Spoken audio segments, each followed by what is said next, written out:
À ce moment-là, j'ai capté, tu sais que Oussama, voilà, c'est compliqué, mais tu peux pas en faire une fatalité. Tu dois le comprendre, tu pourras pas faire changer les choses. Avance. Et essaie de te débrouiller avec tes armes. Ok, lui, c'est Oussama Sabani. Il est originaire de Reims, c'est un entrepreneur. Il a une capacité à déconnecter son cerveau plus, ce qui lui permet de se confronter à l'échec dans le plus grand des calmes. Je sais pas pourquoi, en bossant sur cette interview, j'ai fait un focus avec l'album Temps mort de Booba. Je me suis dit que ce serait bien de référencer les meilleures punchlines et de lui proposer de s'identifier. Et tu sais quoi ? Il a accepté. J'espère vraiment que ce concept te plaira parce que moi j'ai kiffé. N'hésite pas à me le faire savoir en laissant une note ou un commentaire sur Apple Podcast. Je suis chaud pour tester d'autres idées, donc vas-y fonce. Ah ouais, j'ai oublié. Et pour celles et ceux qui n'ont pas vu le trailer, il est disponible sur YouTube et mon site Artisan de l'Esprit. Trêve de bavardage, n'écoute pas les conseils des gens, écoute leur histoire. C'est maintenant sur Artisan de l'Esprit. Comment va ton cœur ? C'est une vraie question. Je te dirais qu'il va bien dans la mesure où c'est une période extrêmement compliquée pour beaucoup de gens. Et j'ai la chance de toujours être en vie, d'avoir mes plus proches qui sont toujours en vie. On vit quand même dans un monde, et en tout cas on vit dans un pays où on a quand même beaucoup de chance et beaucoup de facilité, donc pour beaucoup de choses. Donc j'ai envie de te répondre que non, ça va bien, franchement ça va bien. Bon, super. Écoute, je vais être très honnête avec toi. Alors, je sais pas pourquoi, quand j'ai pensé à toi, spontanément j'ai fait un focus sur Booba. Tu vois ? J'étais en train d'écouter l'album Temps mort et en fait j'étais sur le morceau le bitume avec une plume, et la première punchline qui sort, je me suis dit il faut que je fasse des trucs et tout, et en fait j'ai référencé quelques punchlines qu'il a sorti dans son album, et je me suis dit ça peut être intéressant de se baser sur ça pour que tu puisses te remémorer des souvenirs par rapport à ton vécu et en discuter. On teste le coup ? J'en mets. Vas-y, mortel. Et j'ai envie de commencer avec la première punchline où il dit dans le morceau « On m'a dit, qu'est-ce que tu veux faire quand tu seras grand ?» Sans hésiter, je me suis retourné, j'ai dit « je vais tout tuer. » Complètement validé. Ouais, à fond. Jeune, après tu connais, hein, nous, quand on a grandi, au quartier, nous on voulait que le foot. Enfin, en tout cas... Moi, les mecs avec qui j'ai grandi et tout, nous, on était dosés de foot, tu vois. Et moi, j'ai fait un centre de formation, pré-formation. Mes parents m'ont mis dans le foot très tôt. J'ai commencé quasiment à 5-6 ans. Jouer devant chez moi, jouer dans mon quartier et tout ça, avec mes potes du quartier. Et moi, j'étais un mec en plus... j'étais quelqu'un de talentueux, même beaucoup talentueux au football, mais j'étais pas forcément un mec travailleur. Mais en tout cas, par rapport à ce que tu dis et la punchline des Booba, c'est que ce que je voulais faire quand j'étais grand, c'était footballeur, tu vois. Ouais, à fond. 13, 14 ans, 12, 13, 14 ans. C'est après que j'ai compris que c'était mort. Mais à 13, 12, 10, 14 ans, moi, tout ce à l'école, tu connais, tu vois. 6e, etc., ils te demandent, tu veux faire quoi plus tard? Les gens, ils attendent à ce que tu répondes avocat, docteur. Tu t'en fous, tu vois. Toi, tu veux juste être footballeur. Et donc, pourquoi avec 13-14 ans, t'as lâché l'affaire? J'irai peut-être même un peu plus tard. Tu vois, genre 13-14 ans, ouais, c'est peut-être un peu plus tard, genre vers les coups de 16-17, où j'ai compris que j'étais au stade de Reims, et j'ai quitté le stade de Reims parce que j'étais pas assez sérieux, etc. Et quand tu évolues dans un milieu pro, parce que c'était carré et structuré, et que tu sors de ce milieu-là parce que t'es pas assez cadré et structuré, tu comprends que ça va être beaucoup plus dur de réussir et de devenir footballeur. Donc du coup j'ai joué dans des clubs un peu en amateur, toujours à un bon niveau plutôt assez élevé, mais tu t'entraînes plus autant. Quand j'étais au stade 1, je m'entraînais quasiment 6-7 fois par semaine, tu vois. J'avais mardi et jeudi 2 entraînements par jour, de 10h à midi, de 16h à 18h. Pareil pour le jeudi, j'avais entraînement le samedi matin, je jouais le dimanche. Tu te doses quasiment 6-7 entraînements par semaine pour un match le week-end de 1h, tu vois. Et que tu repasses dans un club amateur où tu dois t'entraîner 2 fois, 3 fois maximum dans la semaine, c'est plus le même rythme. Donc t'as du temps libre pour faire autre chose, squatter, sortir avec tes potes, aller voir des nanas, tous ces trucs-là, tu vois. Donc tu perds la rythmique professionnelle du football et tu t'ouvres à d'autres choses, tu vois. Donc vers quasiment 14-15 ans, tu vois, j'ai compris que le football, ça serait plus ça, mais je savais pas précisément ce que j'allais vouloir faire. Et du coup, en fait, de mes 15-16 à 17, j'ai quasiment, essayé de me rattacher dans les études et essayer d'obtenir un diplôme, tout simplement. Ouais, et donc 17 ans, t'arrives, tu reprends les études, tu valides ton bac? Je galère au brevet. J'ai pas mon brevet la première année. Je repique c'était ouf cette époque-là parce que j'étais un peu un élève turbulent, notamment beaucoup au collège.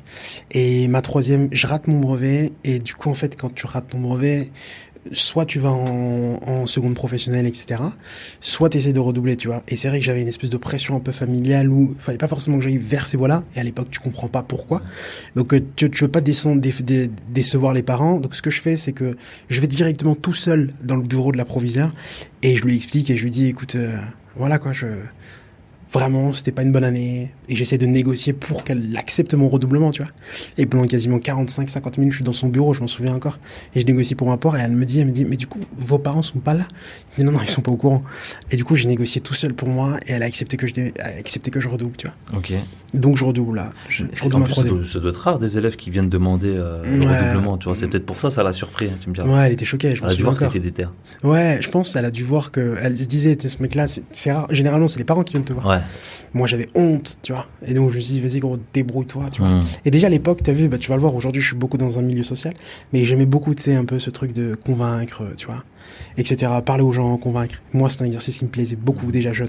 Et là, je me suis dit, vas-y, tout seul. Donc après, je rentre à la maison, je sais que c'est bon, mais t'as une autre truc à affronter, c'est que tu dois annoncer à tes parents que tu vas redoubler. Et tu sais, c'est un peu... T'as une espèce de sentiment d'échec, en fait, quand tu redoubles. Surtout qu'à la base, c'était plutôt une victoire pour toi, le fait de demander un redoublement. Tu pars avec une victoire et tu rentres à la maison avec un échec, où tu dois dire à tes parents que tu vas redoubler. Et t'as vu, c'est toujours un peu mal perçu. Tu sauras pas forcément pourquoi, mais c'est toujours un peu mal perçu de redoubler. Donc je rentre à la maison et je dois dire que j'ai redoublé, tu vois. Et forcément, ça crée une déception de fou, mais c'était peut-être la meilleure chose à ce moment-là. Et je redouble. Je fais une troisième correcte. Vraiment très correcte. Je me suis assagi. Et je galère quand même au niveau du brevet. Mais je l'ai. Et je passe en seconde générale. Et c'est là où là, on passe à autre chose, tu vois. Okay. Donc, je mets mes années collège un peu derrière moi, où j'étais un élève très perturbant. Et en seconde, je me calme. En première, je me calme. En terminale, je me focus. En terminale et tout, parce que moi, j'étais en bac pro, j'étais BEP bac pro. Est-ce que vous aviez des stages? Ouais. Attends, que je te dise pas de bêtises. Non, seconde, première, terminale, pas de stage. Pas de stage, ok, d'accord. Je te pose cette question parce que moi, j'ai cherché des stages et j'en ai jamais trouvé par moi-même. Parce que toi et moi, on s'appelle Oussama, tu vois, à une lettre près. Mais moi, j'ai jamais trouvé de stage tout seul. C'est-à-dire que, je crois que je l'avais raconté dans le podcast juste avant avec Raja. Mais je faisais le mec qui faisait plus de CV, qui faisait plus de boîtes. Et à chaque fois, on me refusait. C'est-à-dire que je me suis même retrouvé surveillant dans mon propre bâtiment. Tu vois, donc ça, c'est très fort aussi. Ok, très bien. Comment tu les as vécues globalement, tes années d'études, collège, lycée? Collège, je dirais... tu vois, le 11 septembre 2001, moi, je suis en 6e, tu vois. Et c'est la rentrée, tu vois, donc tu rentres dans un nouveau truc. Et quand tu t'appelles Oussama et que tu dois affronter ta 6e, archi dur parce que à l'époque, tu vois, je pense que ça se fait toujours aujourd'hui, mais les profs ils font l'appel. Et quand on fait l'appel et qu'on arrive à ton nom de famille, Sabani Oussama, et que tu vois tous ces regards là sur toi, en mode ouais, c'est chaud un peu. Donc tu sens direct que il y a une espèce de pression sur toi, une espèce d'anxiété forte sur toi, juste parce que ton prénom il est comme ça. La manière dont les gens te regardent. Ouais, les gens ils te regardent déjà différemment, tu vois, parce que ce nom-là, il a besoin dans le monde entier, tu vois. Et donc, je sais pas si ça a contribué à... En tout cas, ça a eu un impact. J'ai dû du coup m'exprimer un peu plus ou me mettre en lumière un peu plus, et en fait au lieu de me mettre en lumière positivement et être vraiment discret dans mon coin, tu vois, j'ai peut-être voulu m'affirmer, et en m'affirmant en fait j'ai fait des bêtises, tu vois. Donc de ma 6e à ma 3e, j'étais vraiment un mec, j'étais pas mauvais à l'école mais très perturbateur, mais les profs m'appréciaient parce que j'étais pas non plus un cancre et ils me détestaient pas non plus, tu vois. Donc c'est un espèce d'équilibre très bizarre. J'étais un élève voilà, bon, un peu talentueux, mais pas très bon dans ses résultats et assez perturbateur.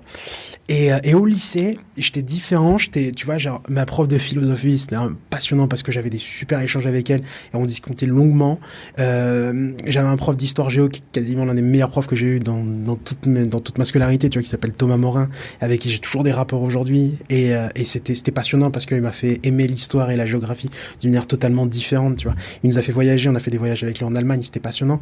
Donc au lycée, j'étais un peu plus objectif, beaucoup plus focus et un petit peu tourné vers l'avenir. Est-ce que ce genre d'expérience, ça force à la maturité pour toi? Je l'ai eu après, je pense. Ouais. Ouais, je l'ai eu après. Et je l'ai eu après. C'est quoi le déclic? Le DUT. Ouais. Dès que je passe dans l'enseignement supérieur. Le bac, genre, tu vois, le bac pour moi, le bac, je l'ai eu, c'était une perf. D'accord. Ma 6e, j'avais 16 de moyenne au premier trimestre. Et après, j'ai toujours été un mec avec genre 10 de moyenne, 8 de moyenne, 10 de moyenne. J'étais toujours average, tu vois. De ma 5e jusqu'à mon année de terminale, au global, j'ai toujours été un mec à 10 de moyenne. Pas un brillant, mais pas non plus un nul. Et au bac, parce que je pense que du coup, comme j'ai fait beaucoup de sport, et notamment au haut niveau, j'avais cette notion de performance. Le bac, je l'ai vu comme une performance, et j'ai dit, écoute, tu t'enfermes pendant 3 semaines. J'avais une rigueur de fou. Je me couchais très tôt, quasiment 22h30. Je me réveillais tous les matins à 6h du matin avec un de mes potes qui révisait à la même époque. On allait faire du footing tous les matins, donc quasiment de 6h à 7h, je faisais des footings. Je revenais chez moi, je révisais, petit-déj, douche, je révisais, et j'étais en mode performance de sportif. Toute ma vie, j'ai eu quasiment 10 de moyenne. Et là, au bac, j'ai sorti une moyenne 13,35, mention assez bien, tu vois. J'avais plus qu'en 6e, tu te rends compte? Donc là, il y avait une espèce de notion de... Quand je suis face à de l'adversité, face à que je dois faire de la performance, je me donne les moyens de pouvoir y arriver, tu vois. Je sais que j'avais pas les moyens d'obtenir un 19-20, mais pour moi, arriver avec une mention, mon père était extrêmement content, tu vois, très ému. Tranquille. J'ai fait mon truc. Et après, tu passes dans l'enseignement supérieur et là, c'est autre chose. T'es passé tout de suite après dans l'enseignement supérieur ou bien t'as fait quelque chose entre le bac et... Écoute, j'ai travaillé. Ouais. J'ai travaillé, c'est la première fois que j'ai eu un CDI et la seule fois. J'ai travaillé et j'ai galéré pour travailler, mais j'ai réussi à travailler. Et j'ai fait ça quasiment pendant 1 an et demi. Et tout cet argent-là, je l'ai mis de côté. C'était pour payer mon permis. Donc j'ai eu mon permis et je mets de l'argent de côté et je l'ai utilisé pour monter ma première boîte, tu vois. Mortel. Justement, la punchline d'après, c'est je suis la belle vie sous un autre angle, faut pas t'inquiéter. Dans le morceau Repose en paix. J'en mets. Ça t'inspire quelque chose par rapport à ton parcours? Je suis la belle vie sous un autre angle, faut pas t'inquiéter. Le faut pas t'inquiéter, c'est toujours quelque chose que je disais à ma mère en mode t'inquiète pas. Tu vois, moi j'ai toujours été très entrepreneur. J'aime les belles choses, j'aime vivre des belles expériences. Et quand t'es entrepreneur pendant de longues années, mon père était entrepreneur, j'ai connu des moments très très compliqués, mais ça a toujours été quelque chose que je voulais dire à ma mère en mode t'inquiète pas, tu vois. Tout est sous contrôle, on gère, ne t'inquiète pas. Et ouais, non, ça m'inspire à fond parce que, encore une fois, quand t'es entrepreneur et que tu es face à des situations extrêmement compliquées, tu peux créer un petit peu de peur et de panique pour ton entourage, que ce soit ta mère, ton père, ta sœur, etc., tu vois, mais t'as une espèce de notion de courage qui te dit, et qui te permet de leur dire, t'inquiète pas, ça va aller, tu vois. Tu tiens un peu de ton père par rapport à ça, parce qu'il était entrepreneur, c'est ça? Ouais. Moi, je pense à fond, tu vois. Lui, il a monté sa boîte actuelle, là, ça fait quasiment déjà 20 ou 30 ans, tu vois, qu'il l'a. Donc, il connaît l'adversité, il connaît le challenge, et c'est cool parce que moi, celle-ci, je crois que c'est ma 7e ou 8e boîte, et c'est vrai qu'aujourd'hui, on a énormément d'échanges, il me donne beaucoup de conseils, et je pense que c'est lui qui m'a donné un petit peu cette fibre vers l'entrepreneuriat, tu vois. Mais je pense que très jeune, j'ai compris que je pouvais pas être un salarié. Ouais. Et parce que je savais que ça allait être très compliqué pour moi d'obtenir un job par rapport aux expériences qu'on a connues, tu vois, toi comme moi. Donc je me suis dit, écoute Ous, ça va être très dur, on va pas te donner ta chance, crée-toi ta propre chance. Et ta première chance, tu l'as créée en DUT justement? En DUT, la première année du DUT, je rencontre un mec de ma promo, il s'appelait Bouteiba Meshri. On venait d'un quartier différent, tu vois, lui comme moi. Et en fait, quand t'es en DUT, tu vois, là, t'étais vraiment, il y a une mixité qui est énorme, tu vois. J'avais des potes qui venaient un petit peu de partout, tu vois. Tu côtoies des univers sociaux qui sont complètement différents. Donc, t'as une espèce de vraie émancipation. Et quand je le rencontre, lui, il me dit, écoute, on était en première année, et en 2e année, on devait choisir un projet, intégrer un groupe de 4-5, et faire un projet durant toute l'année, tu vois, à valider sur l'année. Et lui il me dit, écoute, j'ai pas forcément envie d'intégrer un autre groupe. Moi, ce que je te propose, c'est viens, on crée notre propre projet, tu vois. En somme, viens, on crée notre propre boîte, en fait. Mais quand il me dit ça, je capte pas, mais il vient à la maison, un après-midi, j'en souviens, j'étais comme un ouf, il me dit, écoute, j'ai une idée un petit peu dans la tech, j'aimerais bien t'en parler, dis-moi ce que t'en penses. Il vient à la maison, il m'en parle, et moi je lui dis, t'es direct, tu vois, genre avec une excitation de ouf, je dis, on fonce. Et au final, on a monté notre première boîte parce que on a bossé un petit peu sur le dossier, on a présenté ça à l'école, et l'université nous a dit, non, c'est pas possible, vous devez rester dans les standards. Et nous, ce qu'on s'est dit, c'est que vas-y, on va rester dans les standards, on va intégrer un groupe, sauf que ce truc-là, on le lâche pas, et on monte notre propre boîte. Et donc du coup, ma première année DUT, à 18 ans, on se dit, vas-y, on fonce, et on monte la première boîte, quoi. Et c'était quoi? C'était Biou, elle s'appelait Biou, c'était trop marrant parce que c'était une espèce de solution. On avait importé des bornes en Chine, et ces bornes, on a pivoté de ouf, et c'est là où tu apprends un petit peu les différents modèles économiques, les pivots, etc. Mais en gros, pour schématiser, on faisait de la Wi-Fi Bluetooth marketing, on importait des bornes en Chine, on les connectait directement sur des routeurs Wi-Fi, dans des cafés, dans des hôtels et dans des restaurants. Et en gros, quand t'allais à tel hôtel, à Reims notamment, quand t'allais à tel hôtel ou dans tel bar, tu te connectais au Wi-Fi. À l'époque, t'avais pas autant de fair use, tu vois, en internet, donc tu te connectais en Wi-Fi pour pouvoir envoyer des snaps, WhatsApp, etc. Quand tu te connectais directement sur le Wi-Fi, la première page était soit une page de téléchargement, donc tu pouvais télécharger un discount, tu pouvais télécharger une affiche d'événement, etc. Donc tu pouvais avoir accès à de la publicité ou alors à des offres promotionnelles. Et nous, ce qu'on faisait, c'est qu'on pluguait en fait des espèces d'annonceurs, notamment dans des soirées, etc. On disait, écoute, dans ce bar, il y a énormément d'étudiants. Si tu cales ton annonce ou si tu cales ton discount là-bas, tu vas pouvoir toucher X nombre de personnes, tu vois. Donc on a beaucoup fait ça quasiment pendant la deuxième année de notre DUT. On a notamment bossé aussi avec des salons événementiels. On avait bossé pas très loin d'ici à Porte-Maillot sur le salon international du marché de l'immobilier. On avait bossé avec un organisme à Reims qui s'appelle Invest in Reims. Et en fait, ils avaient utilisé notre techno pour diffuser des plaquettes. Au lieu de diffuser des plaquettes imprimées, tu pouvais te plugger dans l'espace de téléchargement, tu te connectais en Wi-Fi, tu téléchargeais directement la plaquette sur ton téléphone portable. Donc c'était un espèce de moyen éco-responsable de pouvoir avoir accès à de l'information. Donc première boîte, première aventure, premier crash. Et comment il s'est passé le crash? Parce que c'était au moment où vous aviez une opportunité sur Paris. Alors, ce qui s'est passé, c'est que du coup, c'est la deuxième année du DUT. Lui comme moi, en fait, on était dans un mood de faire beaucoup de rendez-vous. Et je m'en souviens, j'avais été invité dans des think tanks à Reims, parce que du coup, je représentais un petit peu les étudiants parce que j'avais monté une boîte, etc. C'était une première expérience super intéressante. Et on ratait beaucoup de cours parce qu'on avait beaucoup de rendez-vous à Paris, beaucoup de rendez-vous à Reims, histoire de développer le business. Ouais. Donc, on essaie d'allier en fait les deux. C'était archi compliqué.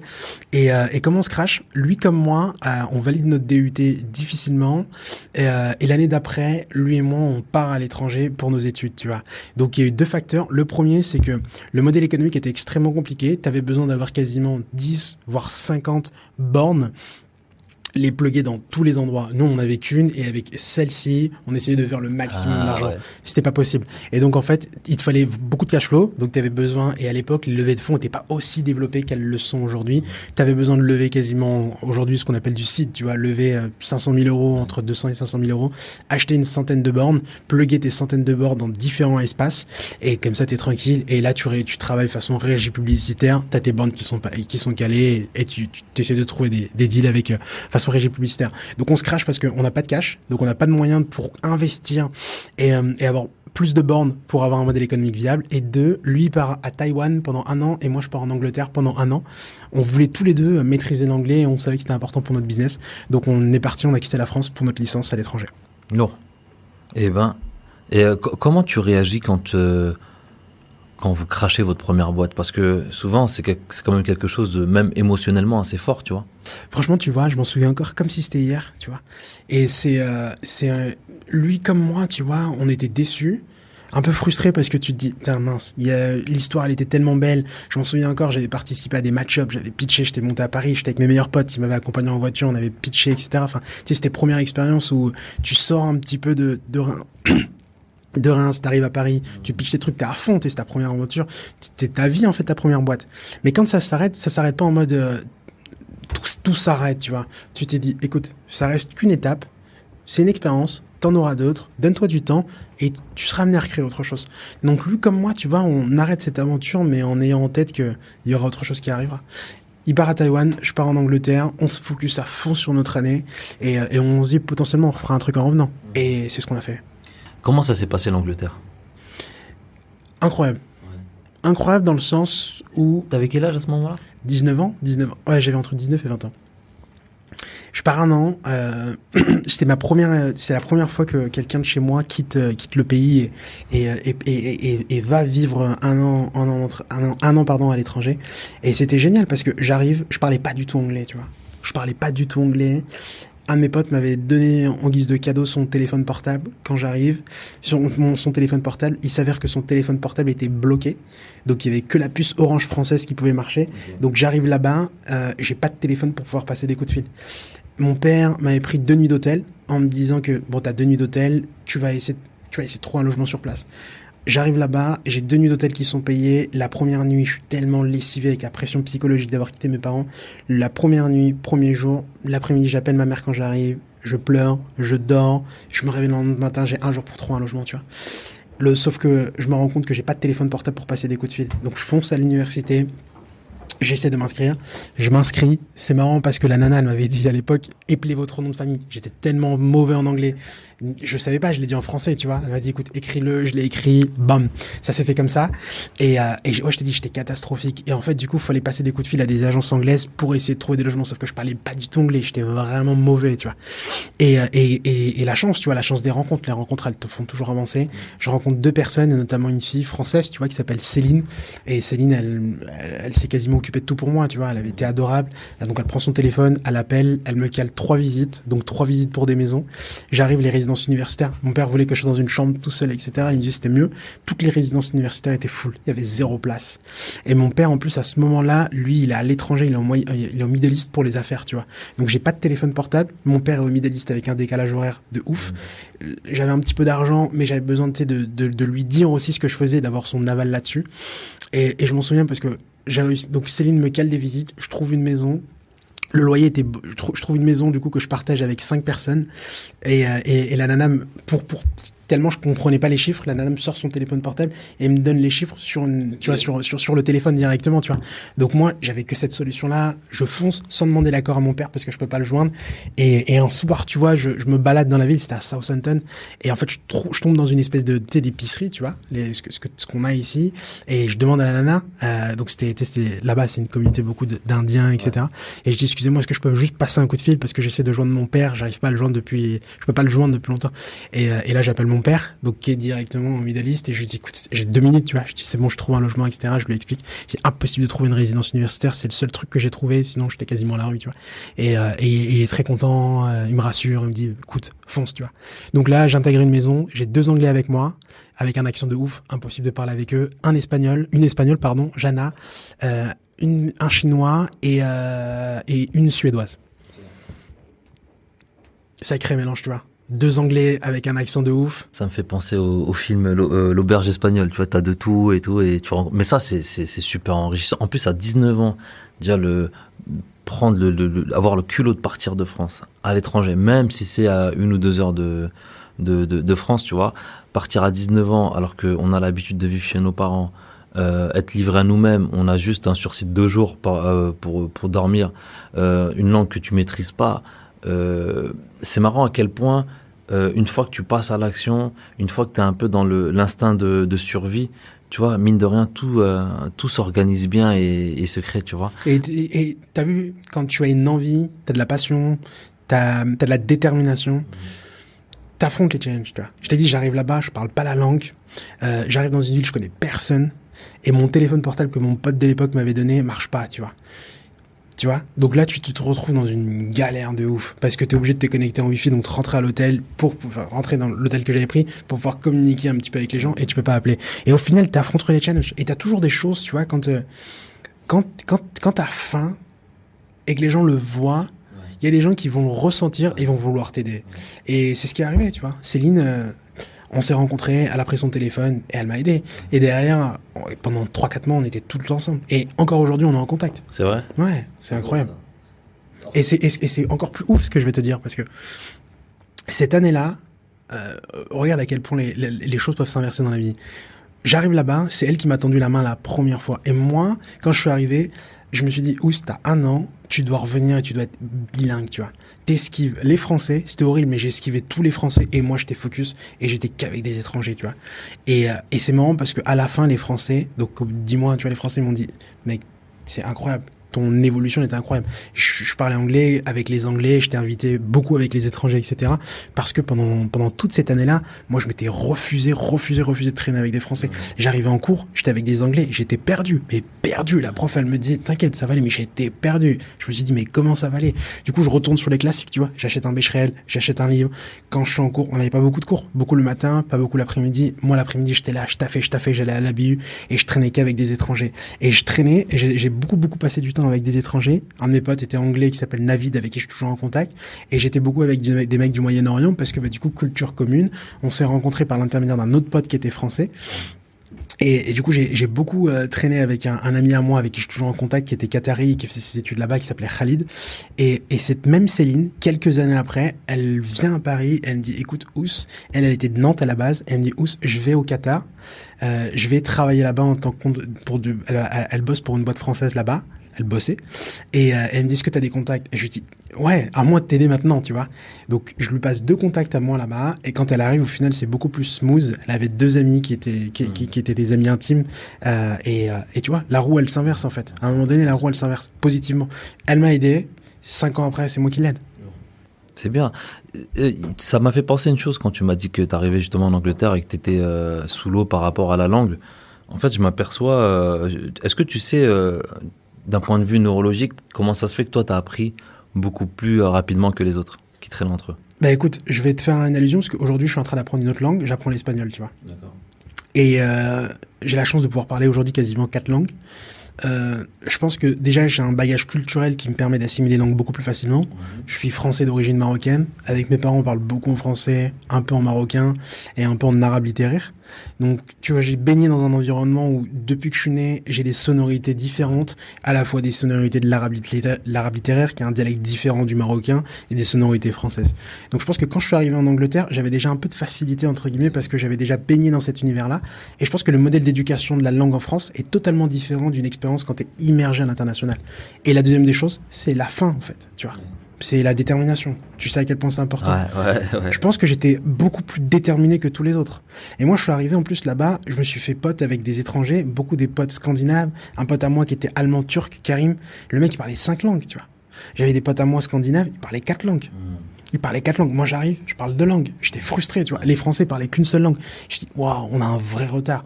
Et je pense que l'orgueil te pique et te dit, tu peux pas agir comme ça. Esprit de compétition. Esprit de compétition. Je te dis, les Allemands parlaient 4 langues. Et en plus, les Allemands, ils sont, moi qui ai déjà séjourné un petit peu là-bas, ils sont très très forts. Ils gèrent l'anglais dès le lycée, tu vois. Et en fait, moi, ce que j'ai appris, c'est que justement, en fait, quand ton cerveau se retrouve en danger, notamment la situation dans laquelle tu te retrouves quand tu vois que tout le monde parle anglais et que toi tu comprends pas, et ben tu te mets tout de suite en espèce d'instinct animal. Et en fait, il apprend beaucoup plus vite comme ça. Donc plus tu vas mettre ton cerveau en danger, plus tu vas être focus et plus tu vas apprendre la langue facilement, tu vois. C'est absolument vrai. Tu veux que je te raconte une anecdote? Vas-y. Donc aujourd'hui dans ma boîte, je fais un deal en Espagne avec un de mes joueurs de foot. Le deal, donc c'est un de mes joueurs de foot qui joue au Betis Séville, qui est capitaine de l'Algérie, qui s'appelle Aïssa Mandi. Le deal se fait notamment en Espagne, puisqu'il joue en Espagne, et que l'agence média avec qui on fait le deal est une agence média basée à Barcelone. Tous les échanges que j'ai pu avoir étaient en anglais. Okay. Parce que je suis fluent en anglais, et ils sont fluents en anglais. On arrive à Séville pour la première rencontre entre l'agence et l'ambassadeur de la marque. L'échange, Aïssa, mon client, parle espagnol parce que ça fait 5 ans qu'il vit et qu'il joue en Espagne, mais il parle pas anglais. Le client, donc la marque qui paye, parle pas français, donc on est obligé de faire une conversation pour que le joueur comprenne en espagnol. Okay. Et moi, qui suis l'interlocuteur le plus important au final, je parle pas espagnol.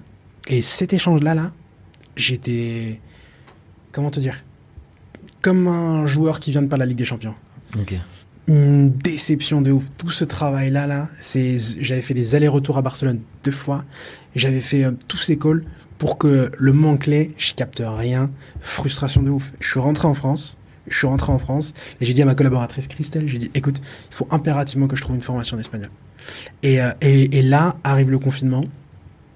Et là, je me dis, putain, quelle galère. Et on arrive à trouver. Et là, en septembre, je m'inscris à une formation d'espagnol. Et j'ai fait 50 heures d'espagnol. Mais j'ai tellement bossé. Même mon prof m'a dit, j'ai jamais vu une croissance comme ça parce que j'ai eu mon cerveau en danger et que j'avais faim. Que quand on a tourné la pub télé, le 8 novembre, on tourne la publicité de télé le 8 novembre à Barcelone. J'avais 2 mois de formation. Tous les échanges que j'ai fait là-bas, je les ai fait en espagnol. Mortel. Et ils m'ont tous dit, mais c'est impressionnant comment t'as parlé espagnol. Pourquoi ? Parce que c'est exactement ce que tu m'as dit. J'ai mis mon cerveau en danger. J'ai été frustré par une situation et je me suis refusé. Je me suis dit, tu retournes pas là-bas, tu échanges pas avec eux si tu comprends rien. Et quand j'arrive là-bas, j'étais archi content parce qu'il y avait 4 langues. Il y avait une agence média en Algérie qui parlait français et arabe. Les échanges business étaient beaucoup en anglais. Et tu avais des échanges entre la prod qui était espagnole avec mon client qui était en espagnol. Donc de l'espagnol. Donc au final, il y avait du français, un peu d'arabe, de l'anglais et de l'espagnol.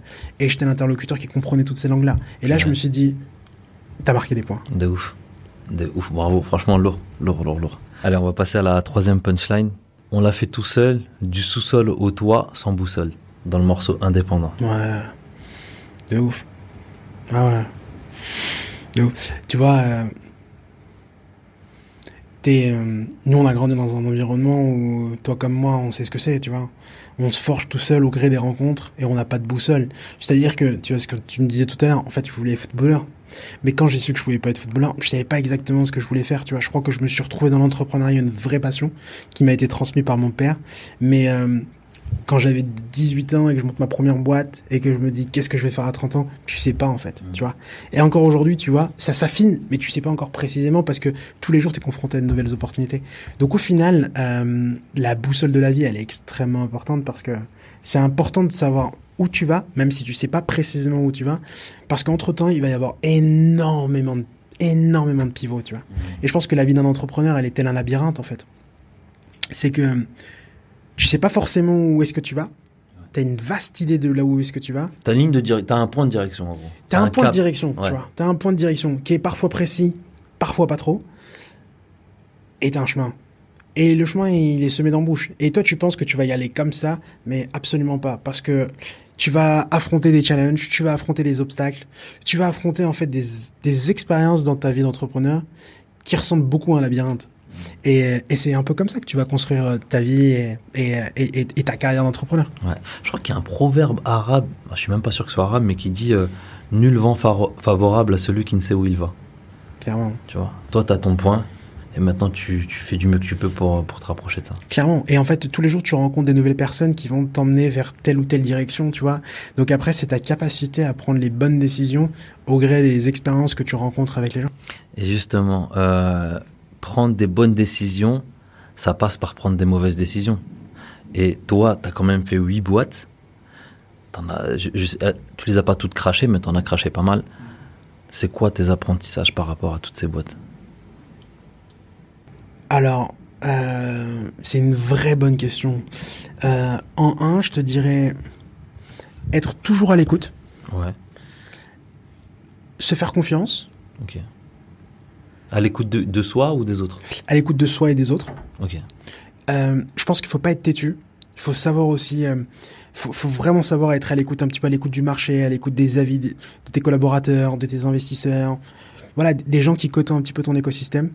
Je te dirais de savoir bien s'entourer. C'est extrêmement important. De bien comprendre l'écosystème dans lequel tu te positionnes, le marché dans lequel tu t'es positionné, les compétiteurs, les concurrenciers, les marques, comment tu vas générer un modèle économique, etc. Donc bien comprendre dans le marché dans lequel tu te positionnes. Et je te dirais, aller vers quelque chose qui te passionne. C'est tellement dur, t'as tellement de challenges, que si t'as pas un minimum de passion pour ce que tu fais, c'est dur de persévérer. Je pense qu'un entrepreneur, c'est beaucoup de persévérance, et t'arrives à faire preuve de persévérance et à persévérer quand tu es passionné par ce que tu fais. Toi, c'est quoi ta passion ? C'est l'entrepreneuriat ? C'est le sport ? C'est les deux ? Parce que t'as pas fait que du business dans le sport. Moi, je pense que c'est l'écosystème du sport et l'entrepreneuriat. Et donc, du coup, j'ai essayé de créer, dans tout ce que je fais au final, j'essaie de créer des ponts entre ces deux schémas-là. Donc, c'est l'entrepreneuriat et l'écosystème du sport. Et tu vois, aujourd'hui, mon métier premier, c'est de pouvoir conseiller les personnalités sportives à développer leur image. Donc, il y a une notion d'entrepreneuriat forte et il y a une notion et l'écosystème du sport qui est extrêmement fort. Et tu peux nous dire, t'accompagnes qui en ce moment? Ouais, carrément. Tu vois, on accompagne différentes personnalités qui évoluent dans différents univers. Ça va de personnalités comme je te l'ai dit tout à l'heure au gré de la discussion, des Aïssa Mandi qui est capitaine de l'Algérie, Edouard Mendy qui est un formidable joueur et qui est le gardien de Chelsea. On a des humoristes avec qui on travaille comme Redouane Bouguerba. Et ça va du présentateur télé avec qui je travaille déjà depuis 4 ou 5 ans comme Smaïl Bouabdella. Donc on a un scope extrêmement large et diversifié qui nous permet de toucher différents axes, différents domaines et de construire des belles choses, tu vois, et surtout on bosse avec des belles marques, tu vois. On a eu la chance de pouvoir bosser avec des marques comme Adidas, on a eu la chance de pouvoir faire des belles collaborations avec une marque comme la Française des Jeux avec qui on a beaucoup de confiance. Donc voilà, l'idée c'est de faire des choses, de faire des passerelles un peu comme ça, quoi. Mortel. En fait, dans ton discours, tu vois, encore une fois, j'arrête pas de le répéter, mais effectivement, t'es passé par beaucoup d'échecs, beaucoup de crash. Ça me fait penser à un mec qui s'appelle Jia Jiang. Je sais pas si tu connais. Non. Jia Jiang, c'est un mec qui manquait énormément de confiance en lui. Et en fait, il a googlé comment avoir confiance en soi, etc. Il a trouvé des trucs banals, tu vois. Des trucs qui lui parlaient pas forcément. Et à un moment donné, il tombe sur un mec qui lui parle de se confronter au rejet.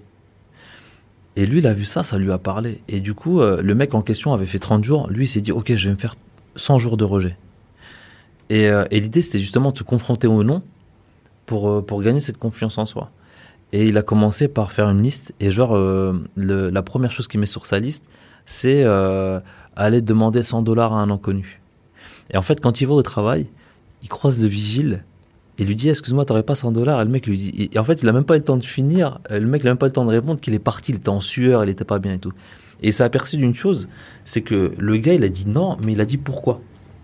Et en fait, quand il a pris du recul par rapport à ça, il s'est dit, mais même si je demande un truc super absurde, les gens essaient de comprendre pourquoi la démarche.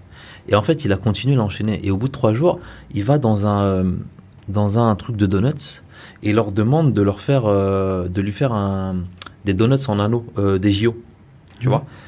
Et en fait, il est surpris parce que la meuf, elle le prend au sérieux et elle réfléchit à comment faire le truc et tout, tu vois. Et au final, elle vient et elle lui fait, et en plus, elle lui offre. Et en fait, il a commencé à se dépasser, mais surtout à s'offrir des occasions, des opportunités qu'il n'aurait jamais pu avoir avant, tu vois. Et il explique tout ça dans son TED Talk. Donc je t'invite à vraiment le regarder. Il est vraiment lourd, je l'enverrai. Mais ça m'a fait penser à ça parce que toi, malgré les échecs que tu as subis, dans ton discours, à aucun moment je ressens une espèce de frustration ou tu vois, de mauvaise, enfin d'émotions négatives ou quoi que ce soit. Parce que pour toi, c'est normal. C'est des expériences. Et c'est challenge et des obstacles. Je les vois comme ça, tu vois. Moi, ce qui m'a vachement forgé, et tu l'as vécu, tu vois, c'est que quand je recherchais un taf, justement pour les vacances après mon bac, j'ai un de mes meilleurs potes de l'époque, tu vois, qui est toujours un très bon pote à moi, qui s'appelle Mickaël, tu vois. Il s'appelle Mickaël Gauvin. Et moi, c'est Oussama Sabani. Et lui et moi, il était en scout, il avait un scout à l'époque, on recherchait du taf. Et on vient d'avoir notre bac, et on recherche du taf, et on dépose nos CV. On a déposé, franchement, je pense, 50 de CV. Sauf que l'erreur de débutant, c'est qu'on déposait nos CV au même endroit. Sur les 50 CV, j'ai reçu 0 réponse. Lui, il a dû recevoir, je sais pas, 20 ou 30 entretiens. Et il a reçu 4, 5 propositions. Donc il a taffé directement, tu vois. À ce moment-là, j'ai capté, tu sais que Oussama, voilà, c'est compliqué. Mais tu peux pas en faire une fatalité. Tu dois le comprendre, tu pourras pas faire changer les choses. Avance. Et essaie de te débrouiller avec tes armes. Et c'est ce que j'ai fait, tu vois. Lourd. Et au fait, toute ma vie, c'était ça, en fait, tu vois. C'est que t'as des freins, t'as des challenges, mais faut les affronter. Et en fait, quand tu en affrontes un, t'es content, mais t'en as un deuxième qui t'attend. Ouais. Quand t'en as un deuxième, bah t'en as un troisième, puis un quatrième. Et en fait, c'est un circuit. Et il faut juste que tu te prépares et que tu te conditionnes psychologiquement. Et plus tu avances, plus les épreuves, elles sont plus difficiles, mais plus tu passes des étapes en les affrontant. Et ça fait une très belle transition avec la prochaine punchline qui dit « Tu ne peux que gagner quand t'as rien à perdre » dans le morceau magnifique. Ouais, bah, clairement, nous, de là où on vient, on n'a rien à perdre au final, tu vois. On peut pas descendre, en fait. Tu vois, on peut pas descendre. Moi, je t'ai raconté un peu ma story, hein, tu vois, tu t'appelles Oussama, tu peux... J'ai rien à perdre, en vrai. J'ai rien à perdre. C'est fou. Hein. Et quelque part, tu vois, des fois on a l'impression de partir avec un point en plus, avec du retard. Mais en réalité, moi, plus le temps passe et plus je me rends compte qu'en fait, on a juste tiré un peu plus sur la corde pour aller plus loin. Exactement. Exactement. Tu peux pas descendre, en fait. Tu vois. De là où on vient, on peut pas descendre. Donc, tu peux que monter, en fait. Après, c'est jusqu'à où tu vas monter. Ça, personne le sait, ça dépend de toi. Mais tu peux pas descendre. Il y en a encore une qui dit « Je suis fait de larmes, de gloire et de fer. Pas le temps pour les regrets, frère. » Dans le morceau Sans rature. Ouais. Bah, pas le temps. Bah, c'est un morceau que j'ai écouté, je sais pas combien de fois. Mais ouais, je pense, les regrets, ça sert à rien, en fait. On me l'a souvent demandé. On me dit, t'as pas des regrets par rapport à ton prénom, des expériences ou quoi? Non, tu t'en fous, en fait, tu vois. Le regret, ça te crée un sentiment négatif. Ça te crée une frustration ou autre, tu vois. Moi, je le vois pas comme ça. Le regret, si tu me demandes est-ce qu'il y a quelque chose que t'aurais changé dans ta vie? Non, aucun, tu vois. Elle est comme ça et c'est aujourd'hui la personne que je suis grâce à ces expériences-là. Donc, aucun regret. Des choses que j'aurais fait différemment, oui, certes. Parce que forcément, tu tires des conclusions sur tes expériences, mais il faut avoir aucun regret. T'avances, tu crées ta propre histoire, t'affrontes tes propres challenges et t'essayes de devenir meilleur d'une expérience à une autre. Point. Il y en a une qui me parle aussi de ouf, c'est « Mon camp, c'est le règne animal. Là où il n'y a plus de gens, je vais aller plus haut que le sommet de la montagne. Là où il n'y a plus de vent. » Dans le morceau Habibi. Ouais. C'est ça ton ambition? C'est quoi ton ambition alors? Je pense que c'est de l'ordre de l'intime. Et que c'est toujours difficile à mettre en lumière ou à dire, mais je pense que dans l'univers dans lequel on a grandi avec des espèces de fascinations qui chaque jour nous permettent d'atteindre un espèce de niveau où tu peux te dire et tu peux dire à tous ces gens qui viennent des mêmes univers que toi que tu peux y arriver. Tu peux créer ta propre voie, et tu peux atteindre un espèce de confort, un niveau social et financier auquel potentiellement tu n'étais pas prédestiné. Et ça, c'est important parce que je pense qu'il y a des générations, et c'est ce qu'on se disait tout à l'heure, il y a des générations derrière qui se disent non mais c'est impossible. Si, c'est possible, tu vois. Avec beaucoup de travail, de la persévérance, de l'acharnement, des bonnes rencontres, tu peux y arriver. Tu peux y arriver. Et je dis pas que je suis en train d'y arriver ou j'y arrive, et je dis juste que j'ai pris des risques pour essayer de me donner un avenir meilleur, parce que contrairement à ce qu'on pourrait croire ou ce que j'aurais pu penser plus jeune, c'est faisable. Ouais. Et justement, pour toi, en plus toi qui es un ancien footballeur, qui connaît la compétition, qui est encore dans ce milieu-là, est-ce que t'es plutôt vouloir être le premier ou plutôt donner le meilleur de soi-même? Ouais, je dirais un peu des deux, je pense. Un peu des deux. Parce que tu vois, il y a des événements où j'ai été invité, j'étais le seul rebeu, tu vois. J'étais le seul rebeu. Et du coup, t'as une espèce de satisfaction quand tu te dis, ok, t'as réussi à atteindre ça, t'es là. Donc, t'es content parce que tu te dis, normalement, il y a pas de gens comme toi, moi, à ces endroits-là. Par contre, dans le même temps, t'as une espèce de frustration qui te dit, ouais, mais j'aimerais bien être entouré avec encore plus de personnes. Tu vois. Donc, le premier, j'avoue que c'est une notion importante, mais il y a aussi la notion d'aller loin, tu vois. Et je pense que tout seul, tu vas plus vite, mais à plusieurs, tu vas beaucoup plus loin. Et donc, emmener des gens avec toi, c'est encore mieux, c'est encore plus valorisant. Qu'est-ce que tu fais aujourd'hui maintenant? T'as combien de boîtes qui marchent? Elles font quoi? Moi, j'ai une boîte qui s'appelle Chab, qui fait c'est ce que je te disais tout à l'heure, on fait de la gestion de contrats publicitaires et de contrats de sponsoring.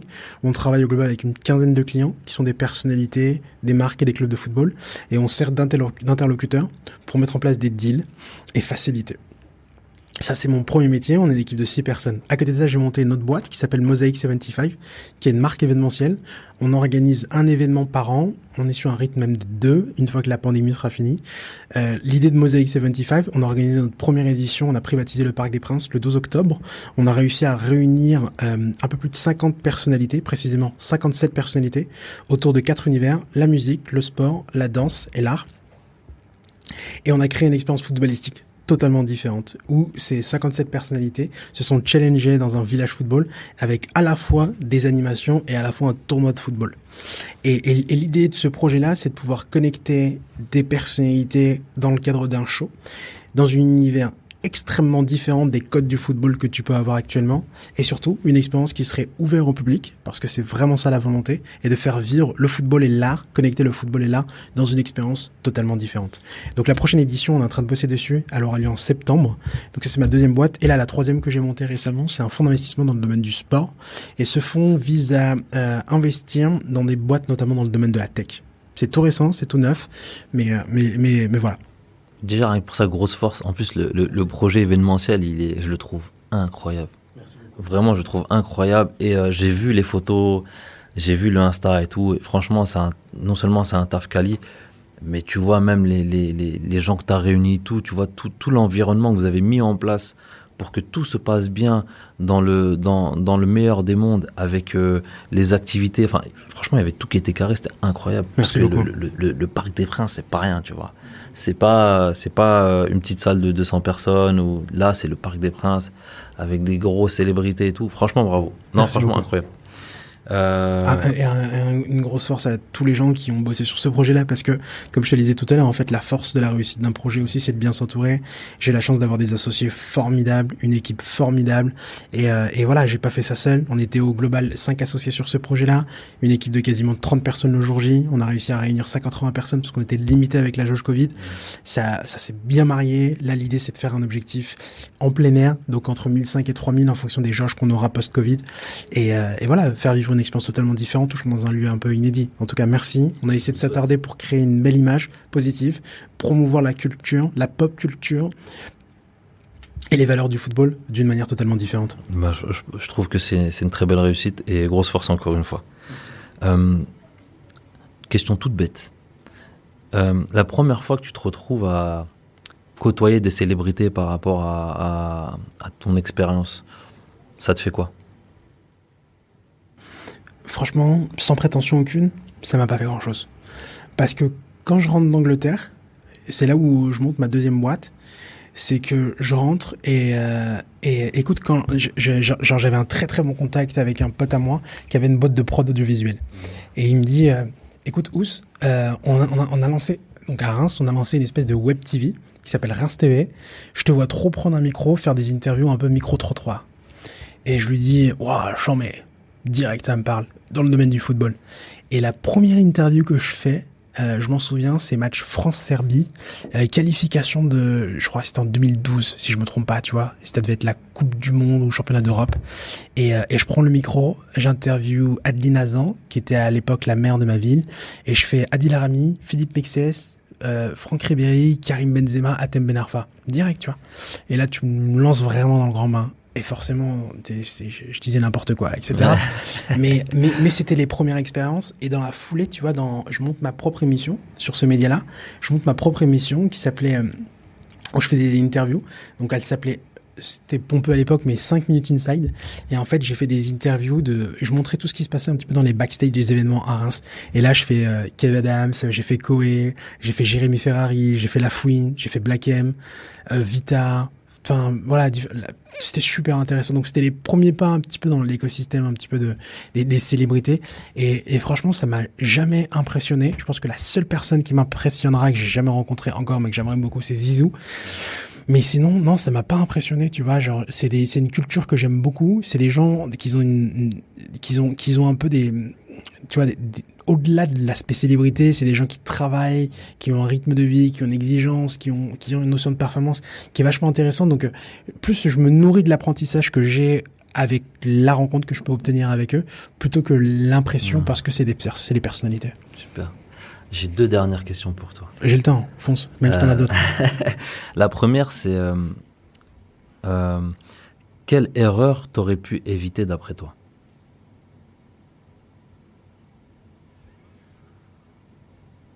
Je peux même te dire une punchline qui peut peut-être t'inspirer.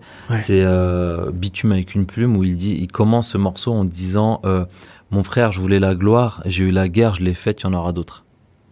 Ben, j'ai monté une boîte avec des associés. C'était Charitique. Je vais te donner un vrai exemple, et c'est là où ça te montre la capacité à prendre des risques. Quand je rejoins cette boîte-là, elle était déjà montée. J'étais dans une période de ma vie quand je rejoins cette équipe-là juste avant où Je savais pas forcément ce que je voulais. Je savais pas si j'avais fait des petites expériences, j'avais remonté des boîtes et tout entre temps, mais je savais pas si je voulais repartir à l'étranger. Je me tâtais en plus pour aller vivre à l'étranger, en Angleterre, au Middle East, etc. J'étais un peu perdu. Et un de mes potes, qui s'appelait Julien à l'époque, me dit, faut impérativement que tu discutes avec Antoine. Et Antoine, pareil, et il m'appelle, il me dit, écoute, Ous, j'ai entendu parler de toi positivement, j'aimerais bien te parler parce que on est en train de monter un business dans les célébrités. Charitic, ce qu'elle faisait, c'était une boîte qui faisait la levée de fonds caritative pour des associations de célébrités. Je rencontre ces mecs-là, donc ils sont 3 associés, Antoine, Ludovic et Romain, mes 3 associés de l'époque. Écoute, l'erreur que j'ai faite, c'est de m'associer avec eux, parce que j'ai perdu beaucoup d'argent. Que tu avais investi toi-même? Que j'ai investi moi-même, j'ai racheté des parts, j'ai liquidé cette boîte-là. Donc, c'est une erreur que j'ai faite parce que j'aurais peut-être pas dû le faire. Au moment où j'ai signé les papiers, notamment pour le jour où on signe les papiers, on s'embrouille fort parce qu'il y avait des chiffres qui étaient pas très clairs, etc. Et je m'en souviens parce qu'on est dans le cabinet de l'avocat, on signe les papiers, juste après, on a une embrouille de ouf parce qu'il m'avait caché des chiffres. Mais je regrette pas parce que j'ai appris énormément avec ces mecs-là. Et aujourd'hui, tu vois, s'ils m'entendent, je leur dis merci parce qu'ils m'ont rendu meilleur. C'était des mecs qui étaient brillants dans leur domaine, mais qui étaient tellement pas connectés avec cet environnement-là. Mais 1000 fois merci parce que sans ces erreurs-là que j'ai faites, j'aurais pas autant appris que ce que j'ai pu apprendre aujourd'hui, tu vois. Donc je l'aurais pas évité, tu vois. Mais c'est, voilà. C'est des erreurs que j'aurais pu éviter. Mais je regrette pas. D'accord. Le plus tôt est le mieux, en tout cas. Ouais. A été le mieux. Dernière question. Tu connais les nègres marrons? Ouais. J'aime bien finir avec eux. Si tu devais faire le bilan. Fais le bilan à quel moment dans ces histoires d'avant comme si on avait 50 ans. Ben, j'ai pas 50 ans. C'est pas grave. C'est très dur, ça. Ouais. Ouais. Moi, je suis en interne insatisfait. J'en discutais encore ce matin avec mes équipes. Si je faisais un bilan, je ferais un bilan extrêmement positif parce que je suis dans un écosystème qui me passionne. Je suis très libre. J'ai une autonomie financière, une autonomie dans mon emploi du temps, une autonomie à plusieurs niveaux. Donc à ce niveau-là, franchement, je suis extrêmement content. J'ai de la crédibilité, de la légitimité dans mon secteur d'activité. Donc par rapport à ça, je suis très content. Mais je reste quand même un interne insatisfait et donc du coup, j'ai pas encore la sensation d'avoir atteint le niveau que je voulais atteindre. Et donc je te dirais très positif, mais encore beaucoup de choses à faire. Lourd. Oussama, je te check. Merci beaucoup, frérot. Merci à toi, c'était chouette. Merci à toi pour l'échange. Ça y est, fini. Ouais, déjà, je sais. J'espère vraiment que ça t'a plu. En tout cas, n'hésite pas à me laisser un petit commentaire ou un petit message ou me faire un retour. Est-ce que tu veux d'autres choses dans le même style? Est-ce que tu as des idées? Je suis preneur. En tout cas, ce que je retiens, en 1, tu vas apprendre vite, confronte-toi au danger. Plus ton cerveau se sentira en mode survie et plus il apprendra rapidement. En 2, plus tu alimenteras un pourquoi, une envie, une raison d'aller au bout des choses et plus tu seras déter. Et en 3, j'ai envie de te laisser la dernière. Dis-moi un petit peu ce que tu retiens.